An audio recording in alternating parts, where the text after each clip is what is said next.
Her der har vi en masse dejlige kartofler. Vi går i gang med forspire udendørs med mistbænke og halv måned til at isolere. Vi har de første 13 sorter med lidt forskellige karakterer. Her der har vi Benji, der er det Volva, Innova, herovre Jutlandia, Senna, Seda. Her der har vi Hamlet, og herovre aspargeskartofler,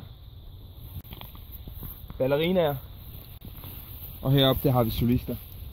Faxe, Frieslander, Exquisa. Det er mange sorter. Alle, som der vil have kartofler til deres egen have, de kan komme i foretagsomheden og tage kartofler til deres egen have, fordi det er sådan noget, vi gør i foretagsomheden.